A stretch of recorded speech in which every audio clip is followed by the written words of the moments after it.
This is the process I use, and I will not go into business with another founder without it. I started 4 companies, one of them failed, 2 of them I hit singles with, and one was a home run. And the home run almost failed because I screwed up on this. By the end of the video, you'll know how to have the hard conversation with your partners, how to have a contingency plan in case things don't work out, and most importantly, split the equity between the 2 or 3 of you. Most partnerships start one of 2 ways. The first way is you and some buddies get together, you say, let's start a company, and then what happens next screws over most companies. One, you either postponed having the hard conversation, in which case you just kicked it down the road, you took the short easy for the long hard, or 2, you just said, let's split it 50-50, 25-25, 33-33, 33. This is what 95% of founders do, and it sets you up for an extremely tough beginning. The second way that you found yourself in a partnership is you were the solopreneur. You found something cool, you built it, and then you got to this point where you're struggling with either operations or sales or software development. And this person comes along and you think, man, I cannot build this without that person. The first place to start, as is in any interaction, is finding out what the other party's interested in. Believe it or not, their number one want may not be equity. What about salary? What about title? What about benefits? What about the time commitment and work-life balance that they're wanting in addition to the equity? Next, you need to figure out what each partner is bringing to the table. Who came up with the idea? Who's bringing the investors? Who assembled the team? Who has the highest opportunity cost that they're sacrificing to go and do business with you? Figure all of those things out and write them down. Lastly, you need to create a list of what every business needs.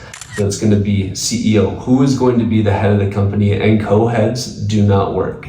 Second is operations. Who's going to oversee that? You have customer service, sales, marketing, HR, recruiting, legal, finance, accounting, administrative. All of those hats need to be worn by somebody. And because you're a startup of 2, 3, or 4 people, people are going to be wearing multiple hats. All right, so now you know what each founder brings to the table, what each founder finds important, and then all of the roles in the company that need to be filled. And this is where everybody screws up. They postpone the conversation, going for the short-term easy and the long-term excruciatingly difficult.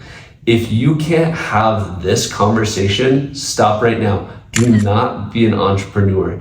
You're gonna have to have contract negotiations. You're gonna have to sell customers. You're gonna have to go meet random people at random conferences and win them over to your way of thinking. Even though the conversation is potentially difficult and has some turbulence baked into it, there are a few hacks that make this conversation significantly easier. The first one is getting totally aligned.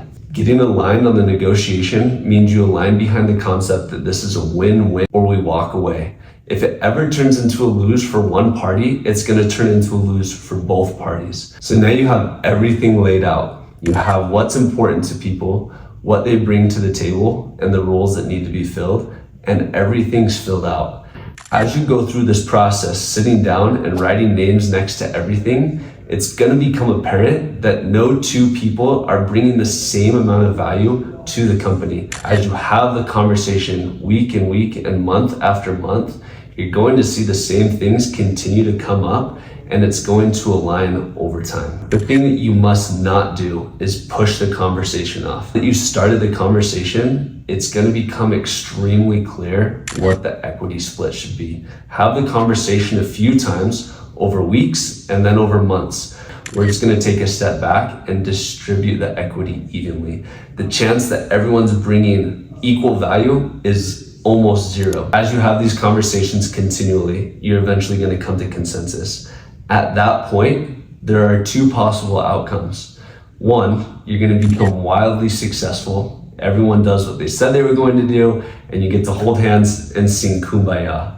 Or 2, you get down the road a little bit, and what almost always happens is reality does not meet expectations. In that instance, you need to have a contingency plan, something that's gonna allow one partner to leave, get paid, and the remaining partners continue to build the business without being hamstringed or killed in their tracks. I do 2 different approaches on my contingency plan depending on the number of partners. If you have 2 or 4 partners, I'd schedule a regular meeting every 6 months to reassess if everyone is doing what they said they were going to do. There are many instances where you and your partner are no longer aligned.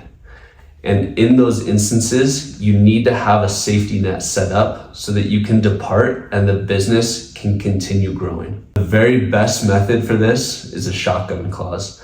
The way the shotgun clause works, what happens is one of the partners comes up with an artificial value of the company. So they say, I think our company is worth $1 million.